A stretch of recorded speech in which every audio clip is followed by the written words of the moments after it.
Ya. Anda ingin mengatakan bahwa riset dan temuan-temuan Anda itu valid dan tidak bisa dibantah? Sangat valid. Kita nggak terafiliasi partai politik. Ya hanya anak muda yang bukan sok-sok berani ya. Dan satu lagi Bang, saya ingin sampaikan. Kebetulan riset saya tentang ketimpangan. Inequality data yang disampaikan oleh pemerintah itu nggak sepenuhnya valid. Itu nggak bisa mengcapture 1% orang terkaya di Indonesia. Kalau abang atau siapapun orang kaya-kaya ini, mereka udah nggak bekerja lagi Bang. Ngapain kerja? Asetnya udah banyak. Mereka nggak ditarikin pajak penghasilan. Yang kami dorong di kesimpulan report kami terakhir, kenapa kita nggak pernah berbicara tentang pajak kekayaan? Saya ingat pesan Bang Faisal di chatnya masih. Beliau bilang kebenaran jangan sampai hilang. Dan itu selalu saya ingat. Bang Faisal berpulang terlalu cepat.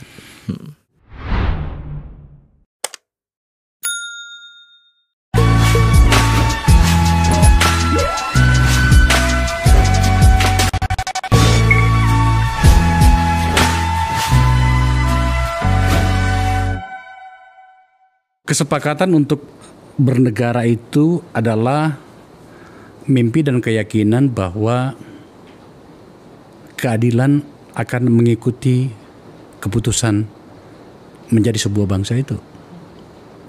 Itu filosofi yang saya percaya kenapa kita harus bernegara, berbangsa, terikat pada sebuah nasionalisme, tapi sekaligus juga apa mimpi di dalamnya. Isu yang akan kami angkat kali ini sebenarnya bisa menimbulkan banyak pikiran tentang ketimpangan. Tapi saya harus mengangkatnya, kami harus mengangkatnya. Sebab relasi negara dengan warganya itu bisa tergambarkan soal seberapa besar ketimpangan itu. Ndilalah sebuah lembaga kajian yang sebenarnya masih sangat muda bernama CELIOS, Center of Economic and Law Studies, itu yang didirikan oleh beberapa orang anak muda, itu melakukan sebuah kajian. Sedikit agak telat memang kami mengangkatnya, kalau nggak salah itu Oktober tahun ini. Hasilnya mengagetkan. Kita lihat. Dalam temuan teman-teman di CELIOS itu adalah 2.500 miliarder dengan akumulasi kekayaan sebesar 214 kuadrilium. Menyebutnya pun saya susah. Hanya berkontribusi sekitar 726 triliun atau 0,35% dari kekayaannya. Ini soal ketimpangan, mencoba penjelasannya agak rumit. Menggambarkan ketimpangan di Indonesia itu sebenarnya tak menggambarkan gejala baru. Ini adalah gejala yang lama juga. Itu tadi yang saya sampaikan. Oke, nah lebih detailnya lagi coba pada slide berikutnya. Ini temuannya nih. Kekayaan 50 orang terkaya di Indonesia setara dengan kekayaan 50 juta orang Indonesia. Kita harus berhati-hati untuk membahas ini. Kenapa? Karena bisa saja kemudian bisa dianggap ngompori orang untuk berpikir bahwa negara ini menjadi sangat tidak adil. Kita identifikasi. Kenapa sampai saya angkat ke sini? Penjelasannya seperti ini. Potensi alokasi pajak kekayaan dari 50 orang super kaya itu, jumlah rumah yang dapat dibangun untuk masyarakat berpenghasilan rendah itu 339.836 dan seterusnya. Banyak angkanya. Akan lebih baik kalau kemudian kita berbicara dengan siapa yang membuat riset ini supaya lebih terukur ya. Tetapi intinya adalah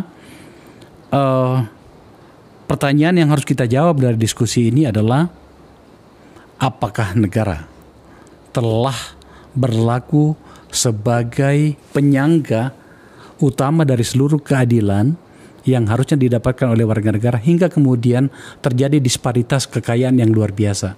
Dari angka ini kan sebenarnya kita lihat 50 orang terkaya di Indonesia kekayaannya setara dengan kekayaan 50 juta orang Indonesia.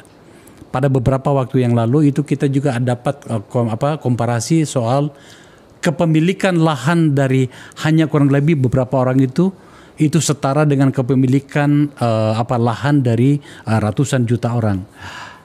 Dalam banyak hal bisa muncul pertanyaan, benar nggak sih yang seperti ini? Tidakkah ini hanya sebagai sebuah kecemburuan saja? Maka kemudian kita ukur kecemburuan itu dengan angka-angka dalam bentuk mekanisme riset dan pendekatan ilmiah. Maka saya undang komandan dan pemilik dari lembaga Celios itu, Media Wahyu Askar, Direktur Kebijakan Publik Celios ya. Seorang anak muda, masih muda sekali, 34 tahun, alumni S2 dan S3 di Manchester University. Ini kampusnya sahabat saya Yanur Nugroho. Mas Media, ya Bang, agak panjang penjelasannya supaya kemudian orang pertama orang tahu apa yang akan kita diskusikan. Kemudian orang tahu siapa Anda. Pada sesi kedua lanjutan dari nanti ini kita akan bicara tentang bagaimana negara bekerja. Yang terakhir, negara bekerja itu dalam bentuk menaikkan pajak PPN menjadi 12%. Apa sih hubungannya dengan ini? Maka kemudian saya serahkan panggungnya kepada Anda. Sebenarnya apa yang Anda teliti? Kenapa kemudian temuan Anda menjadi ekstrim seperti ini? Iya, ini pertanyaannya sulit juga dijawab ya Bang ya. Saya harus jujur bahwa ini sebetulnya ada sedikit kemarahan personal Bang. Karena 10-12 tahun yang lalu saya melakukan pemberdayaan masyarakat di Papua, di Kalimantan, menyaksikan bahwa Indonesia Timur, Indonesia Barat, dan Jawa punya sisi ketimpangan yang luar biasa. Dan saat itu saya nggak bisa membuktikannya secara ilmiah, hanya dari penglihatan mata dan pendengaran. Setelah itu saya lanjut sekolah Bang, kebetulan membahas tentang keuangan, kemiskinan, dan ketimpangan. Dan saya pulang ke Indonesia. Jadi memang Anda spesialisasinya itu adalah soal ketimpangan? Iya, studi saya tentang ketimpangan. Oke. Entah kenapa tahun ini berbeda ya Bang. Ada pemilu, tiba-tiba ada pesawat jet. Abang mungkin masih ingat pesawat jet itu. Ada anak muda. Oh, maksudnya ketua umum salah satu partai? Anak dari presiden naik pesawat jet ke Amerika sekolah. Dan itu melahirkan kemarahan publik.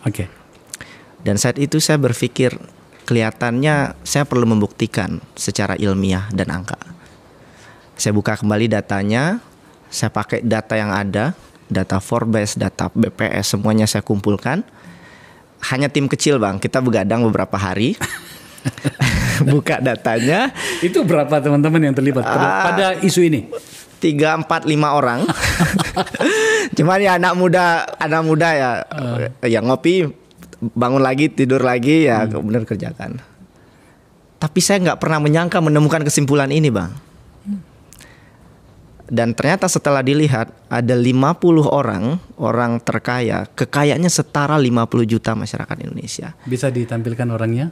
Nah ini orangnya. Dan kalau Abang lihat pembangunan IKN, proyek-proyek strategis nasional, beberapa wajah itu kan sering muncul di media sosial. Bukan cuma sering, sangat sering. Menjadi penyumbang ekonomi politiknya Jokowi di proyek itu. Betul. Dan mereka orang-orang yang terlibat di lingkaran kekuasaan, sangat terafiliasi dengan kuat ke partai politik, perusahaan-perusahaan besar, dan sebagian besar industri ekstraktif.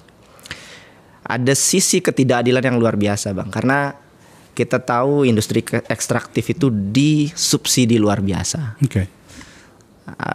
Royalti 0%, smelter silahkan dibangun, belum lagi perusahaan-perusahaan besar, corporate tax-nya mau diturunkan, sudah diturunkan dari 25% ke 22%, sekarang turun lagi jadi 20% tahun depan.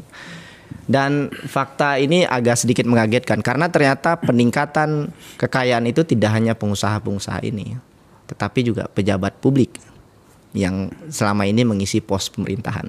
Jadi saya salah sedikit. Ketimpangan jumlah kekayaan itu tidak hanya antara pengusaha dengan rakyat kecil. Betul sekali. Ada juga pejabat negara dengan rakyat. Iya, betul sekali. Apa urusannya? Dari mana? Sebagian orang-orang yang terlibat di perusahaan-perusahaan besar ini kan juga ada yang menjadi menteri Bang. Misalnya ada Sandiaga Uno, Erick Thohir, mereka orang-orang besar yang punya afiliasi kuat pada korporasi besar dan menjadi menteri. Pak Luhut misalkan. Dan kalau kita lihat, kita tracking kekayaannya selama 10 tahun terakhir itu meningkat signifikan sekali. Dan itu ada datanya, bisa dibaca di laporan berapa persennya, berapa triliun hartanya. Itu kita estimasi pakai LHKPN. Dan ini saya dikritik oleh Bang Rocky ya.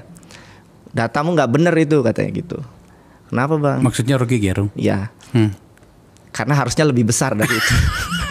Karena LHKPN kan abang tahu sendiri, orang nggak mau menampilkan semuanya di situ. Jadi sebetulnya lebih besar dari itu. Dan ini menyedihkan sekali Bang, karena pemerintah selalu bilang ketimpangan itu menurun. Tunggu dulu, kita harus berhati-hati pada bagian ini. Ya. Ini negara yang dimana orang-orangnya sangat gampang tersinggung. Ya. Dan ketika tersinggung, terutama pada beberapa orang yang punya kuasa, itu bisa berakhir di pengadilan. Ya. Agar kemudian kita tidak berakhir di pengadilan, coba saya tanya. Metodologi yang Anda pakai itu untuk mengukur dan kemudian menyimpulkan, karena sudah ada nama disebutkan tadi, itu seperti apa? Sebetulnya tanpa kami estimasi pun, semua orang bisa mengestimasi Bang. Datanya terbuka untuk publik, data Forbes, semuanya angkanya ada di sana. Ada data kekayaan orang-orang triliuner ini dari tahun ke tahun, dan itu bisa diakses oleh semua orang. Jadi tanpa kami estimasi pun siapapun bisa mengestimasi dan hasilnya akan sama. Yang kedua, kalau data pemerintah kita menggunakan LHKPN, dan itu datanya bisa diakses oleh publik. Yang ingin kami tunjukkan sebetulnya adalah refleksi kebangsaan Bang, soal keadilan. Bahwa kita akan ke situ. Tapi ini tadi lagi-lagi metodologi ya. Iya, tadi kan Anda tadi menyebutkan juga salah satu menteri di mana selama 5 tahun dia menjabat itu kekayaannya naik 3 kali lipat. Siapa? Pak Nadiem ya. Nah, maksud saya begini. Bagaimana kemudian kita harus fair terhadap Nadiem ya. Juga termasuk kepada nama-nama yang Anda sebutkan. Pak Luhut, kemudian siapa Mas Sandi, sahabat saya, Pak Erik juga, teman kita itu, bahwa kekayaannya, kan dia kan pengusaha, artinya wajar jika kemudian dia menjadi kaya karena memang dia pejabat, tetapi kan dia juga perusahaannya kan tetap running gitu ya. Agar kemudian kita fair dalam menilai seperti ini, apa argumen yang bisa Anda ajukan pada bagian ini? Ada salah satu indikator kenapa ketimpangan itu meningkat di sebuah negara, Pak. Dan salah satu penyebabnya itu adalah keberpihakan yang lemah terhadap kaum 90%. Dan salah satu yang menyebabkan ketimpangan makin tinggi itu adalah pajak. Jadi perusahaan-perusahaan besar di Indonesia menikmati insentif pajak yang sangat signifikan. Ini tidak hanya di Indonesia, tapi juga banyak di negara berkembang lainnya. Sehingga implikasinya adalah karena perusahaan-perusahaan besar ini kan terkonsentrasi kepada orang-orang tertentu, sehingga ketika perusahaannya itu mendapatkan insentif pajak yang sangat signifikan, khususnya di industri ekstraktif, maka pemilik, baik pemilik langsung maupun pemilik tidak langsung dari perusahaan itu akan memiliki kenaikan penghasilan, kekayaan yang berkali-kali lipat lebih besar. Saya paham itu. Tapi maksud saya, bagaimana kemudian saya dan penonton kita di sini membuat sebuah garis di mana kemudian kita bisa memahami bahwa katakanlah kebijakan pajak segala macam tadi itu berkorelasi dengan topik yang kita bahas, di mana ada orang-orang di situ. Lagi-lagi saya ingin mengatakan begini, dia kan pengusaha. Dia pengusaha, bisnisnya besar. Jadi kalau kemudian mereka untungnya banyak, wajar. Bahwa dia adalah pejabat adalah satu hal pula. Kita mulai dari situ diskusinya. Kecuali kalau kemudian Anda juga bisa mengatakan bahwa ditemukan bukti bahwa mereka mendapatkan fasilitas dari negara hingga kemudian kekayaannya mereka berlipat-lipat, itu lain hal. Apatah lagi kalau ditemukan bahwa dia mendapatkan fasilitas negara dan dia melakukan sebuah pelanggaran aturan regulasi, katakanlah dalam hal pajak, itu menjadi lebih jauh lagi. So pada bagian ini saya ingin mencoba fair ya. Saya ingin mencoba fair. Jadi yang kita tampilkan di studi kita, Bang, itu kita tidak masuk pada pelanggaran hukum yang dilakukan oleh orang-orang kaya ini. Tapi yang kita estimasi dan kita kalkulasi melihat bagaimana kebijakan struktural yang dilakukan oleh pemerintah lewat apapun itu instrumennya, kebijakan perpajakan, kebijakan politik, demokrasi dan lain-lainnya punya korelasi yang signifikan, baik langsung atau tidak langsung terhadap peningkatan kekayaan dari 1% penduduk Indonesia. Karena memang orang-orang yang memiliki kekayaan lebih besar, mereka panggungnya itu lebih kuat. Dan dengan kondisi demokrasi kita hari ini, mereka memiliki peran strategis dalam ekonomi dan politik nasional. Dan kondisi regulasi yang mungkin pengawasannya, faktor regulasi yang mungkin masih banyak celahnya ya, ini bisa dimanfaatkan oleh banyak orang-orang yang sudah punya kapital ini untuk bisa mengakumulasi kekayaannya. Mengakumulasi kekayaan ini nggak harus ilegal ya Bang, bisa legal sekali. Orang-orang kaya ini punya tim, mereka bisa bayar konsultan pajak. Mereka punya tim untuk mengkoordinir aset mereka. Mereka juga punya tim bagaimana menemukan celah hukum supaya pajak pendapatan yang harus mereka bayarkan ke negara berkurang, atau perusahaan-perusahaan yang mereka lakukan juga bisa melakukan aktivitas bisnisnya tanpa diganggu secara signifikan oleh instrumen negara. Dalam riset teman-teman di Celius itu, adakah terjadi seperti itu? Katakanlah misalnya negara memberi mereka fasilitas bisnis untuk kemudian mereka kemudian juga bebas dari kewajiban-kewajiban yang harusnya dilakukan. Katakanlah mungkin ada tanggung jawab pajak yang tidak mereka selesaikan. Pada bagian ini kita tidak menyebut nama ya kan, tidak menyebut nama. Sebetulnya studi serupa juga sudah banyak Bang dilakukan. Kami juga mention di dalam report kami, misalkan studi Multatuli. Kami mention spesifik di report, bahkan kita sebut perusahaan dan namanya di sana karena memang dirilis secara terbuka oleh teman-teman dari Multatuli. Artinya fakta itu sudah ada, sudah menjadi diskusi oleh masyarakat begitu. Dan saya juga nggak ingin bilang bahwa semua orang kaya itu bandit atau jahat begitu ya. Ada banyak orang kaya yang baik juga. Tetapi sebagai sebuah instrumen kebijakan ini warning yang harusnya sangat-sangat signifikan begitu. Message itu yang ingin kami dorong Bang. Karena di level internasional Oxfam melakukan itu setiap tahun, melakukan estimasi ketimpangan di level global setiap tahun. Dan di Indonesia belum ada yang mengestimasi secara rutin. Dan kami melakukan metodologi yang sama seperti yang dilakukan oleh Oxfam. Kebetulan saya sebelumnya di Oxfam Bang. Artinya secara metodologi sangat bisa dipertanggungjawabkan dan dilakukan oleh lembaga kredibel internasional. Datanya juga kami publish, metodologi bahkan satu section sendiri puluhan halaman dan semuanya bisa dicek. Setelah Oktober kami rilis, nggak ada protes, nggak ada masalah apapun. Artinya publik melihat ini sebagai warning. Kami nggak pernah menerima ancaman segala macam sampai detik ini karena pure di Celius itu kami ya peneliti, kami bekerja di balik layar pakai laptop. Saya ngajar statistik Bang. Jadi yang kami kemukakan data. Kalau bisa dilihat reportnya itu angka semua memang. Ya. Angka semua. Makanya tadi saya sebut beberapa saja. Anda yang menjelaskan gitu. Gini bro, poin ini berisiko, topik ini berisiko, tapi sekaligus kita harus concern di dalamnya.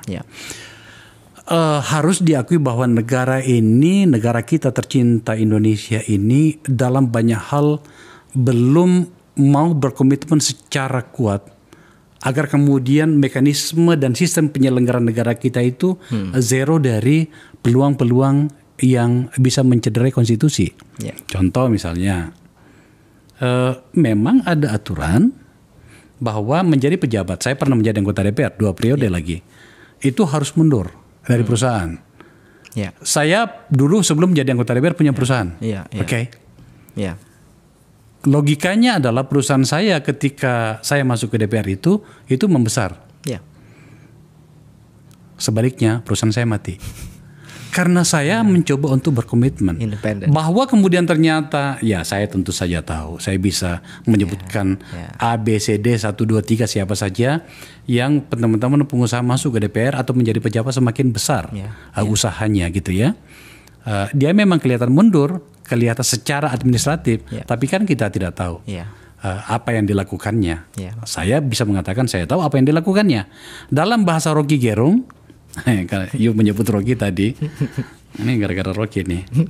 Itu adalah kenapa sampai tidak boleh ada orang yang terafiliasi antara kepentingan politiknya dengan kepentingan bisnisnya, sebab merugikan kita semua. Contoh, saya Akbar Faisal adalah menteri ini itu, pejabat ini itu. Tapi saya juga perusahaan. Mungkin nama saya sudah tidak lagi direktur utama di situ. Tapi kan anak saya melanjutkannya, sepupu saya atau orang-orang saya. Sebelum saya datang ke kantor untuk mengambil kebijakan tentang negara, saya mampir di kantor perusahaan saya. Iya. Karena saya sudah melihat apa potensi ekonomi di rencana kebijakan yang saya akan ambil pada hari itu, maka saya bilang sama orang kantor saya, tahun depan ini ada proyek ini. Coba bikin proposal, bagaimana caranya kita di situ. Udahlah, kita terbuka sajalah. Yang kayak gini-gini kan masih banyak. Maka kenapa sampai isu ini saya harus angkat dan kita bicarakan ini, Mas Media? Karena ini menyangkut dengan keadilan. Sampai pada bagian ini, Anda ingin mengatakan bahwa riset dan temuan-temuan Anda itu valid dan tidak bisa dibantah. Sangat valid. Karena kita bikinnya pakai hati juga, Bang. Kita nggak terafiliasi partai politik. Ya hanya anak muda yang bukan sok-sok berani ya. Tapi saya melihat anak muda di Indonesia itu berani speak up. Tapi mungkin yang kami punya itu dari segi scientific evidence-nya, Bang. Itu yang kami ingin kontribusikan. Karena banyak profesor punya itu, tapi mereka nggak punya waktu. Banyak orang-orang di kampus punya itu, mereka nggak punya sentimen yang kuat atas ketidakadilan di negara kita. Jadi salah satu penulisnya itu bahkan statusnya masih mahasiswa. Oh ya? Iya. Dan mereka bisa nulis. Idealnya tulisan laporan ketimpangan Oxfam itu ditulis oleh profesor kredibel, Bang. Ini ternyata malah siapa profesor di Indonesia yang mau nulis itu? Dan saya belum menemukan. Ya, saya step up dan beberapa teman-teman berani, ya kita rilis. Dan nggak ada sentimen apapun. Dan kita hanya ingin membuktikan bahwa ini data hari ini. Dan satu lagi, Bang, saya ingin sampaikan. Kebetulan riset saya tentang ketimpangan. Inequality data yang disampaikan oleh pemerintah itu nggak sepenuhnya valid. Gimana? Bisa diulangi? Karena data pemerintah itu kan menggunakan Gini rasio. Menggunakan data BPS. Dan data BPS itu dikolek dari ratusan ribu household. Itu nggak bisa mengcapture 1% orang terkaya di Indonesia. Apapun samplingnya nggak memungkinkan mengcapture 1% orang terkaya. Bahkan 1% pun tidak bisa? Tidak bisa, tidak memungkinkan, Bang. Kenapa? Karena skema samplingnya seluruh orang Indonesia, Bang ya. Dan 1% itu kan sedikit sekali, Bang. 1% dari 280-an. Dan ketimpangan itu terkonsentrasi di 1% ini, Bang. Ini nggak hanya di Indonesia, tapi juga di negara lain di dunia. Jadi nggak bisa mengcapture itu, Gini rasio. Makanya di negara lain itu menggunakan data lain, Bang. Kepemilikan aset, kepemilikan tanah, kepemilikan tabungan, dan lain-lain. Tapi pemerintah menggunakan Gini rasio. Media? Ya. Gini, saya buat bahasanya menjadi sederhana. Tidak banyak orang yang paham tentang itu Gini rasio. Itu hanya kaum orang-orang yang sarjana ekonomi dan pernah belajar tentang kajian. Saya buat bahasanya menjadi sederhana seperti ini. Tidakkah negara memiliki organ agar kemudian semua ini tidak perlu kita survei dan segala macam, angkanya bisa presisi 100%, karena ada lembaga negara tentang itu, katakanlah soal pajak.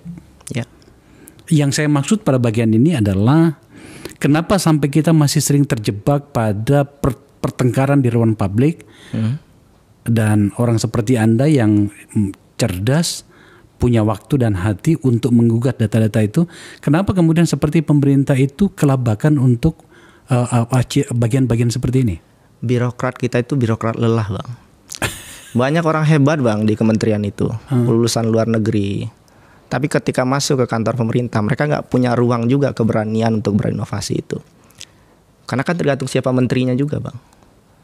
Menterinya juga menterinya orang hebat sekali, Bang. Tetapi kan ada satu lagi, Bang, intuisi ekonom beberapa tahun terakhir itu kan progresif sekali, Bang. Seperti apa? Saya kasih contoh, Bang. Kan pajak itu ada 4 ya. Pertama pajak konsumsi. Secara umum ya kita beli sampo. Kedua itu pajak penghasilan. Kedua capital income, kita jual rumah dipajakin. Dan keempat itu pajak kekayaan. Pajak kekayaan kita nggak punya bang. Idealnya ketiga pajak ini diterapkan ke semua orang. Tapi kenyataannya tidak. Yang diterapkan ke semua orang itu hanya pajak konsumsi. Kalau pajak penghasilan itu hanya diterapkan untuk orang yang bekerja. Okay. Kalau abang atau siapapun orang kaya-kaya ini, mereka udah nggak bekerja lagi bang. Ngapain kerja? Asetnya udah banyak. Mereka nggak ditarikin pajak penghasilan. Masa sih? Ya nggak bang. Ngapain mereka kerja? Oke. Kalaupun kan saya kan tugas saya di sini bertanya. Oke. Yang ketiga capital income. Kalau jual rumah, jual mobil. Dan yang paling diterapkan untuk semua orang itu hanya pajak PPN, pajak konsumsi. Yang dua lagi itu nggak akan banyak kena ke 1% tadi bang. Nah, sedangkan ekonomi Indonesia kepemilikannya yang 50 orang tadi memiliki 50 juta, setara 50 juta kekayaan masyarakat Indonesia. Jadi ada ketidakadilan. Jadi sebetulnya yang mensupport pajak yang signifikan hari ini, pertama dari PPN itu, yang kedua pajak penghasilan. Siapa pajak penghasilan itu? Ya kebanyakan dari kelas menengah. Itu bang. Sedangkan orang kaya sekali, instrumen pajak kita meskipun pemerintah bilang itu sudah progresif, tapi sebetulnya kalau mengikuti saran dari World Bank, IMF itu belum progresif. Kalau mengikuti saran Oxfam malah harusnya lebih progresif lagi. Nah sekarang kan yang dihantam kan yang pertama bang, pajak konsumsi PPN. Maka yang ingin saya bilang adalah saya tuh nggak menolak PPN. Yang saya tolak itu adalah pajak yang tidak adil. Ntar dulu, saya akan sampai ke situ. Pertanyaan pada bagian ini adalah Anda ingin mengatakan bahwa negara dalam hal ini pemerintah yang sedang termasuk yang berkuasa sekarang ini itu telah keliru mengambil sebuah rezim dalam hal perpajakan. Iya bang, sebetulnya ini diskusi global bang. Iya. Ada ketimpangan luar biasa di US, di Eropa, sehingga ekonom-ekonom di US itu hampir semuanya setuju untuk mengatasi ini dengan pajak yang lebih progresif. Kuncinya cuma satu, pajak aset dan pajak kekayaan. Kita nggak punya instrumen itu hingga hari ini. Makanya yang kami dorong di kesimpulan report kami terakhir, kenapa kita nggak pernah berbicara tentang pajak kekayaan?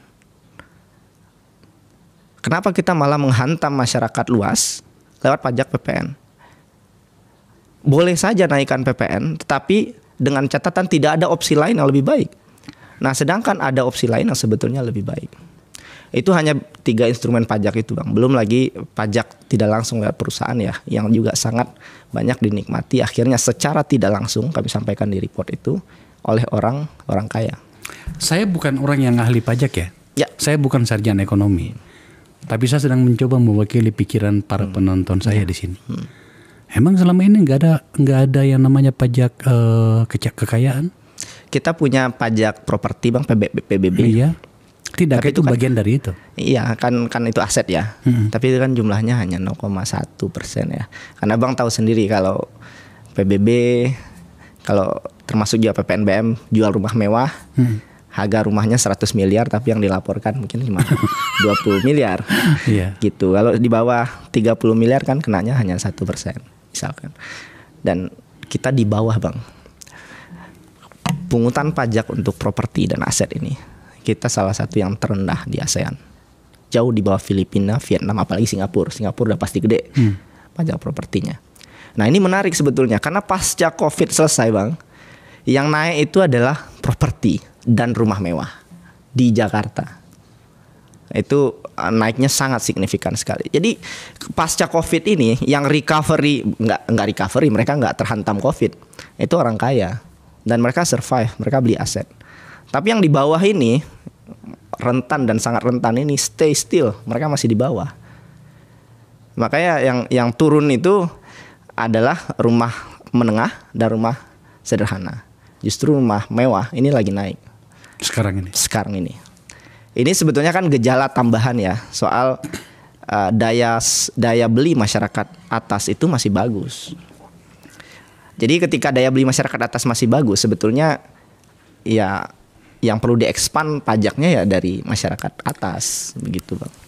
Saya ke situ. Ya. Sekarang ini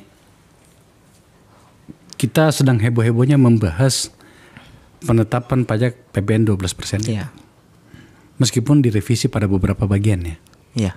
Ya, tapi mengikuti logika Anda tadi, Anda sebenarnya seorang media Wahyu Askar dan atau Selius mengatakan begini, kenapa pajak itu yang Anda fokusnya, kenapa bukan bagian yang lain? Sebab pajak PPN itu adalah orang-orang yang berpendidikan menengah ke bawah, rentan banget gitu income-nya, kan. Iya. Kenapa you tidak berpihak kepada atau tidak berpikir dan atau fokus pada orang-orang yang harusnya membayar lebih banyak karena telah mendapatkan kekayaan yang banyak dari Republik ini? Seperti itu kan maksudnya? Iya, betul. Apa sekali jawabannya? Saya hanya akan menerima PPN itu naik kalau ada kajian naskah akademik yang kuat. Tapi hingga detik ini saya nggak menerima dokumen itu. Saya belum pernah membaca dokumen itu. Karena kebijakan publik yang baik itu kan kebijakan ketika kita bisa membandingkan with or without. Anggaplah kita punya 5 opsi bang. PPN salah satunya. Lainnya pajak kekayaan, pajak karbon, pajak windfall tax batu bara, pajak digital dan lain-lain. Dan kita bisa pilih. Dan harus kita buktikan bahwa ini lebih baik daripada yang lain. Hingga hari ini saya nggak pernah menemukan studi dan naskah akademik itu bang. Makanya kami kalkulasi kemarin bang. Dengan pendekatan statistik. Dan kami menemukan PPN itu berdampak negatif, buruk sekali untuk pertumbuhan ekonomi ke depan. Nah, yang lebih lucu lagi yang kami kritik itu sederhana. Kebijakan itu bisa berubah hanya dalam hitungan hari. Tanggal 5 Desember kemarin, pengumumannya kan hanya untuk barang mewah. 2 hari yang lalu, 3 hari yang lalu, ternyata tidak hanya untuk barang mewah. Dalam hitungan hari bisa berubah. Kan nggak bisa kebijakan yang mempengaruhi 270-an juta masyarakat Indonesia berubah dalam hitungan hari. Menterinya idealnya teknokrat, beliau mantan akademisi. Harusnya tahu yang beginian. Harusnya technocratic decision, bang, bukan political decision, bang. Dan itu dimasukkan di Undang-Undang HPP, diputuskan beberapa tahun yang lalu, diterapkan 2025. Nggak ada logikanya keputusan ekonomi ditetapkan di beberapa tahun sebelumnya. Karena ekonomi itu dinamis bang. Makanya kritik kami adalah pertimbangkan dulu, diskusikan dulu dengan DPR. Karena masih ada di Undang-Undang HPP itu kemungkinan untuk tidak diterapkan bang. Kalau DPR-nya setuju? Jauh sebelumnya? Saya belum mendengar ada DPR yang menolak PPN naik ini bang, itu masalahnya. Kita lihat ya. Ini catatan Anda nih. Ya. Dampak terhadap ekonomi ya. Salah satu dampak yang disorot dari kebijakan tarif PPN 12% adalah potensi inflasi yang tinggi pada tahun depan. Ya. Anda tadi sudah mengatakannya. Selius memperkirakan kenaikan tarif PPN 12% pada 2025 bisa meningkatkan inflasi hingga ke level 4,11%. Sebagai catatan, inflasi per November yang lalu tercatat sebesar 1,55% itu year on year ya. Oke. Sekarang selanjutnya mengatakan, Selius juga mengatakan kenaikan PPN bisa menambah pengeluaran kelompok miskin sebesar Rp101.880 per bulan. Sementara kelompok kelas menengah mengalami kenaikan pengeluaran sebesar Rp354.293 per bulan. Memang kelihatannya angka ini tidak seberapa ya. Tetapi bagi kelompok miskin dan menengah sangat berarti. Sangat sekali bang. Apa penjelasannya? Saya mau cerita behind the scene-nya ya bang ya. Okay. Sebetulnya 4,11% itu kita di internal juga perdebatan juga. Karena kalau melihat 2022 itu kan naik juga bang 1%. Itu inflasi 5,5%. Jadi ini lebih rendah. Okay. Nah, yang kedua itu kita estimasi menggunakan data Susenas. Satu persatu bang, itemnya dihitung berdasarkan data pemerintah. Dan munculnya segitu. Dan 101.000 itu besar sekali. Besar sekali. Cuman memang PPN ini beda bang dengan kenaikan harga BBM. Karena PPN ini naiknya kan kecil-kecil bang. Beli sampo naiknya cuma ratusan rupiah. Kemarin ada yang heboh di Twitter tuh Rotio bang, udah naik 1.000. Saya baru mau ngomong itu. Rotio udah naik 1.000. Cuman kalau 1.500, 200 ini di total dalam 1 bulan itu kan besar sekali bang. Nah makanya saya hanya akan bisa menerima justifikasi PPN ini dinaikkan ketika ada kajian akademiknya. Dan itu belum pernah disampaikan oleh Kementerian Keuangan. Soal dampak terhadap masyarakat miskin ini. Karena kita menghitung satu persatu Bang. Dampaknya terhadap surplus usaha, dampaknya terhadap pertumbuhan ekonomi. Kita bikin simulasi. Dampaknya terhadap pengangguran PHK yang mencapai 554.000. Semuanya ada di report Selios. Dan rasa-rasanya nggak mungkin Kementerian Keuangan tidak mengetahui ini. Tidak mempertimbangkan ini. Tapi saya nggak tahu apa yang terjadi. Kemudian tetap dilanjutkan. Dan hari ini Bang, hari ini teman-teman YLBHI dan K-popers itu demo sekarang di Istana Negara. Oh, mereka yang demo sekarang ini? Ya, K-pop. Iya, hari ini pada saat kita ngambil gambar maksudnya. Iya, betul. Hujan-hujanan. Karena Prabowo baru memimpin Bang. Ya, masyarakat harusnya dikasih modal supaya bisa survive. Karena kan 2024 itu 5 bulan berturut-turut kita deflasi. UMKM itu turun 60%. Sesuai laporan Bank Dunia omsetnya. Artinya ya jangan sampai masyarakat dihantam lagi lah dengan PPN ini. Cuman kan di publik Bang, di Twitter perdebatannya kan cuma 1%. Padahal sebetulnya kalau dipersentasekan itu 9% Bang. Seperti apa penjelasannya? Itu kan 11 ke 12 kan naik 1%. Tapi itu kan bisa dipersentasekan ulang harusnya. 12 dikurang 11 dibagi 11. Itu 9% sebetulnya naiknya PPN. Itu satu. Yang kedua, ada argumen juga bahwa ini hanya untuk barang mewah. Dan bukan, ini tidak hanya untuk barang mewah gitu. Dan yang paling terdampak itu juga saya kira mereka kelas menengah ya khususnya gitu. Dan kelas bawah. Ntar dulu Mas Media ya. Saya agak terganggu nih. Mungkin saya terlalu berpikir positif menyangkut dengan kebijakan ini. Anda yakin bahwa sama sekali belum ada naskah akademik atau apapun pertanggungjawaban publik dari pemerintah untuk kebijakan ini? Terakhir yang saya lihat di konferensi pers 3 hari yang lalu ya, 4 hari yang lalu, itu kalkulasi statistik, deskriptif analisis soal berapa jumlah insentif yang dikeluarkan oleh pemerintah dari total pembebasan PPN. Dan disampaikan bahwa sekarang barang pokok dibebaskan gitu ya. Totalnya sekian puluhan ratusan triliun gitu. Itu juga sebetulnya bukan kebijakan yang baru Bang. Sejak 2009 barang pokok itu udah dibebaskan. Jadi itu bukan kebijakan yang baru. Terus saya ingat sekali almarhum Pak Faisal Basri sudah mengingatkan ini 6 bulan yang lalu Bang, sebelum beliau meninggal. Bahwa kenaikan dari PPN itu mungkin hanya sekitar 50-an triliun pendapatan yang bisa didapatkan negara. Tapi kerugian yang didapatkan oleh negara jauh lebih besar dari itu. Bahkan Bang Faisal itu sempat bilang, kenapa bukan pajak ekspor batu bara yang dikejar? Itu saya bahkan kami di sini pernah mengangkat episode itu. Tulisan Uda Andrinov Caniago di Kompas. Itu sangat detail dan tegas menulis soal itu. Lagi-lagi saya ingin masih bertanya soal itu. Bagaimana bisa sebuah kebijakan tanpa catatan akademik agar kemudian kebijakan ini terukur? Saya agak menggugat nih teman-teman terutama di Komisi 11 DPR. Saya mendesak kalian teman-teman di sana untuk memberikan penjelasan soal ini. Karena tadi sudah 3 kali bahkan saya tanyakan kepada Mas Media Wahyuni, benar nggak pernyataan ini? Kalau beliau seyakin ini, maka menurut saya kita keliru ini kalau kayak gini. ADB pun sudah mengingatkan Bang, banyak negara di Asia termasuk Indonesia memberikan insentif untuk sektor tertentu dan kemudian membebaskan di sektor tertentu, dan memajaki di sektor tertentu itu tidak dikalkulasi dengan baik. Yang 12% tadi itu menurut catatan Bang Faisal kayaknya harus saya baca lagi ya. Almarhum itu kita hanya bisa mendapatkan pendapatan tambahan 50 triliun ya. Sementara risikonya berapa? risiko yang kami hitung ya Bang. Ini beneran kami hitung, pakai input output. Surplus usaha itu hilang sekitar 41 triliun. Pertumbuhan ekonomi hanya akan ada di angka 4,09.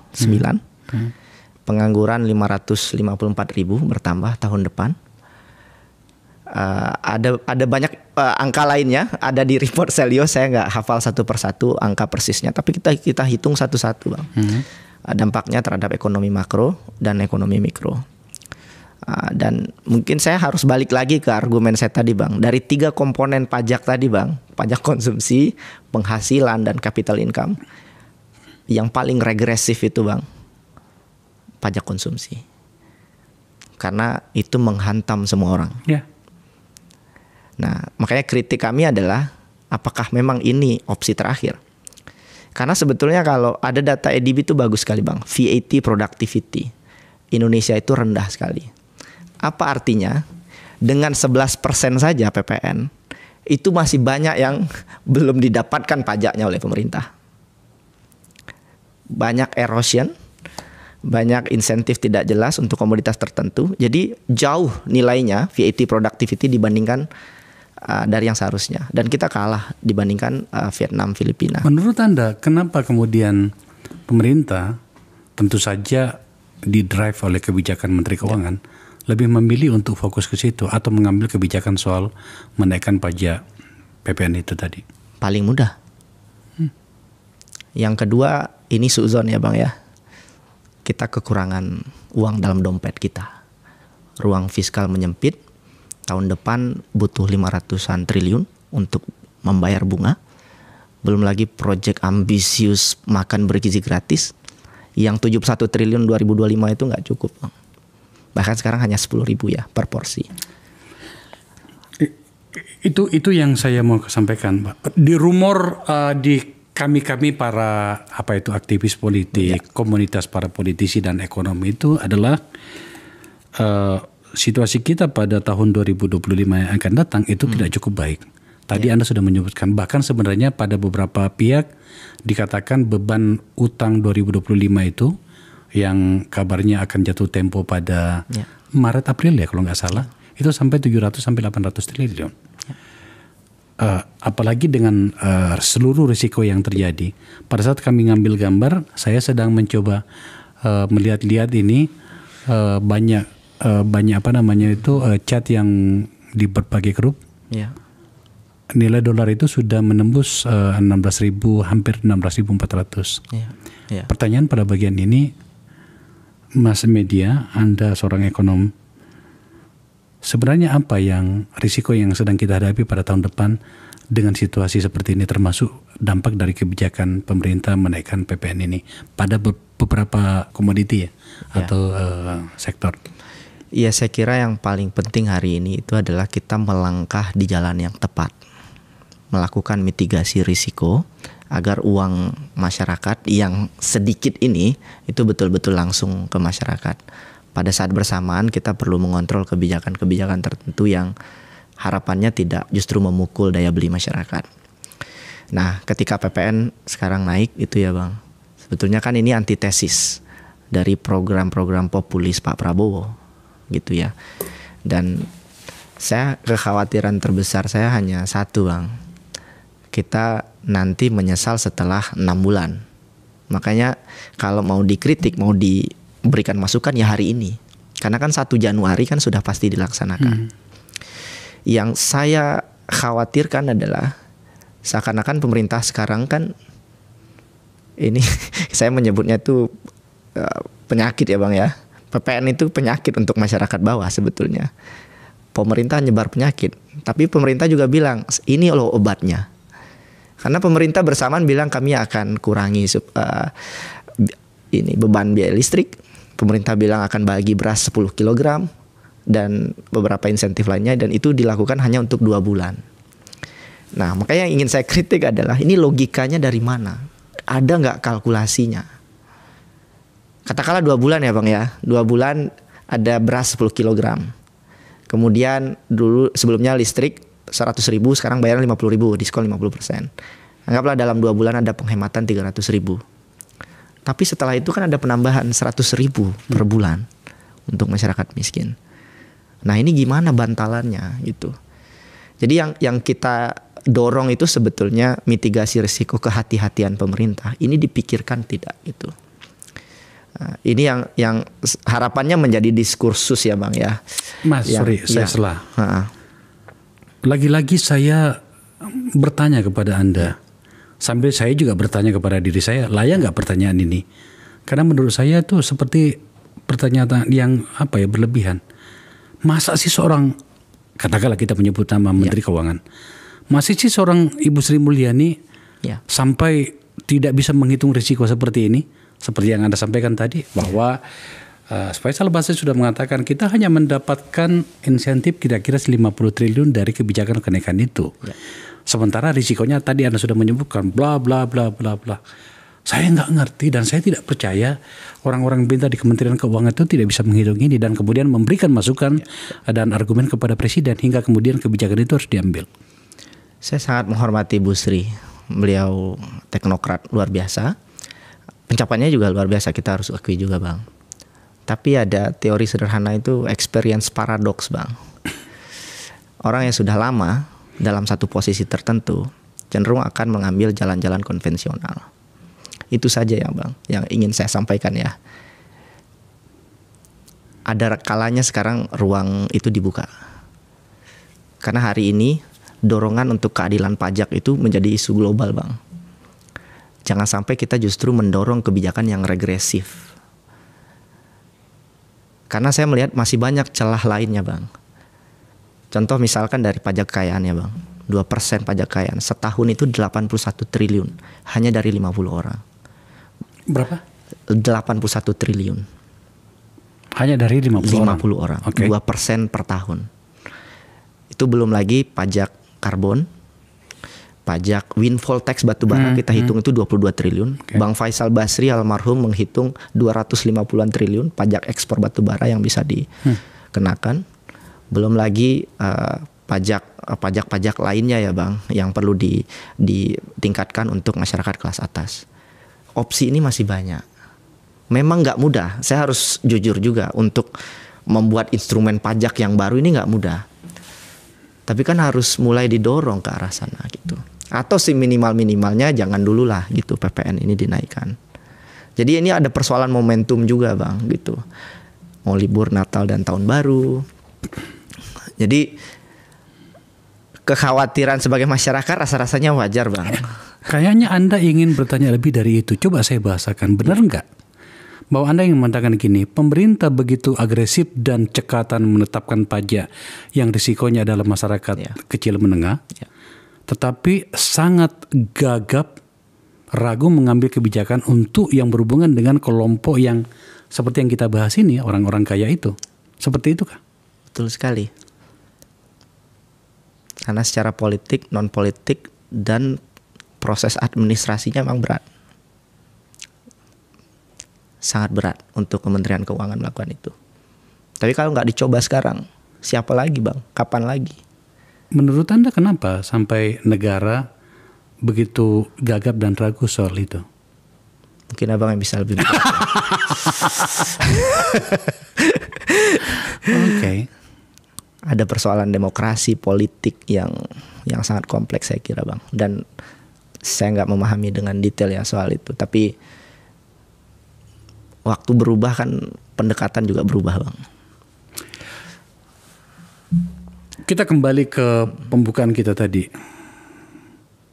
Kalau kemudian, saya yakin Anda sudah menghitungnya. Kalau kemudian negara bertindak tegas dan terukur, menetapkan sebuah pajak yang memang layak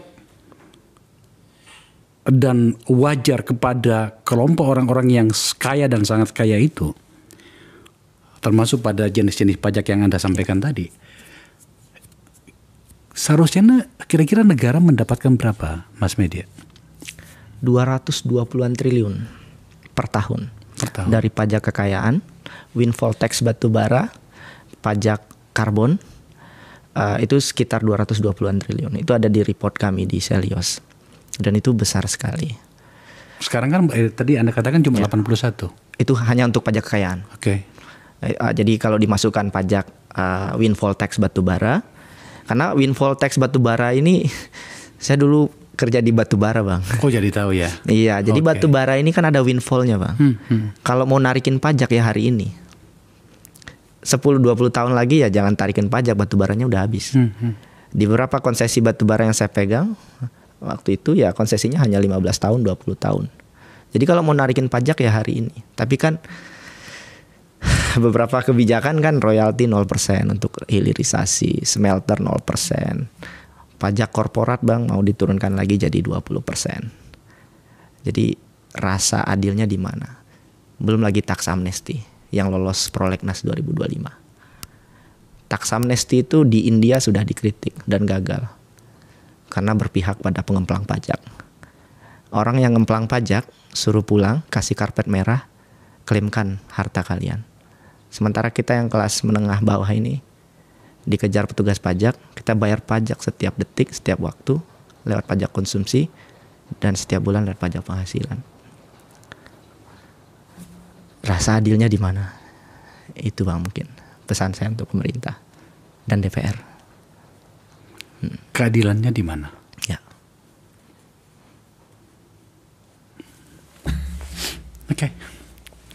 Saya harus terdiam untuk memikirkan kalimat itu. Itu kalimat itu seperti sebuah kata yang sederhana, tapi hari-hari ini ya kayaknya kita harus mulai membahasnya lagi dengan keras. Ya. Mas. Terima kasih ya. Terima kasih bang.